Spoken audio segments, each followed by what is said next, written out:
வணக்கம் நண்பர்களே, நீங்களே எப்படி இருக்கீங்க? இன்றைக்கி நம்ம வீடியோவில் பார்க்குறது ரொம்ப எளிமையாக தொட்டி எப்படி கழுவுவது, நீர்த்தேக்க தொட்டியை எப்படி கழுவுவது அப்படிங்கிறது தான்.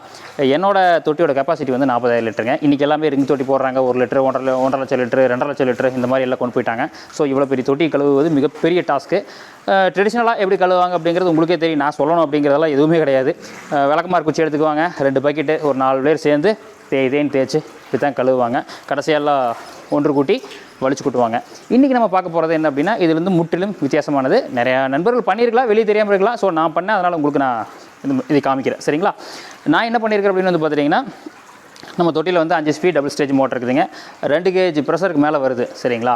இப்போது இங்கேருந்து போகிற தண்ணி இது அப்படியே வந்து நம்ம ஒன்றுமே கிடையாது, ஜஸ்ட்டு அலாசுறதா, வேறு எதுவுமே கிடையாது. இப்படி அலாசிடும் போது என்ன ஆகுதுன்னா, பாசம் சேர்ந்து உள்ளே போய் நம்ம ட்ரிப் இரிகரேஷன் போச்சு அப்படின்னா அங்கெல்லாம் போய் பிளாக் ஆகிடும். ஸோ அதை தவிர்த்துட்டு நம்ம என்ன பண்ண போகிறோம் அப்படின்னு பார்த்திங்கன்னா, இந்த இடத்துல இதுக்கு வேண்டிய ஒரு கேட் வால்வு போட்டுட்டேன். அதாவது 2 இன்ச்சு மெயின் லைனில் ஒரு கேட் வால்வு போட்டு தடுத்தாச்சு. அதுக்கு முன்னாடி ஒரு டீயை போட்டு 1.25 இன்ச்சு அவுட் புட்டு எடுத்துட்டேன். ஒரு 20 அடி ஓஸ் வாங்கியிருக்கிறேன். மொத்த செலவு 1500 ரூபா. சரிங்களா? இப்போ என்ன பண்ண போகிறோம் அப்படின்னு பார்த்துட்டிங்கன்னா, மெயின் கேட் வால்வை அடைச்சி வச்சுட்டு 1.25 இன்ச்சு கேட் வால்வை ஓப்பன் பண்ணி விட்டு நம்ம தொட்டியை வந்து ரின்ஸ் பண்ண போகிறேன். ரின்ஸ் பண்ணிவிட்டு அப்பப்போ அந்த தொட்டி தண்ணியை தூக்கி வெளியே விட போகிறேன். அவ்வளோதான். இந்த வீடியோவில் எல்லாமே ஆட் பண்ணியிருக்கிறேன் பாருங்கள். அதிகபட்சமாக நான் கிட்டத்தட்ட தொட்டி கழுவி ஒரு 6 மாதத்துக்கு மேலே ஆயிடுச்சுங்க. ஸோ அதனால் ரொம்ப அதிகப்படியான பாசம் இருந்தது. இந்த செட்டப்புக்கு நம்ம கொண்டு வந்துட்டோம் அப்படின்னா எவ்ரி வீக்கும் கழுவலாம், ஒவ்வொரு மந்த்தும் கழுவலாம். ஒன்றும் பிரச்சனையே கிடையாது.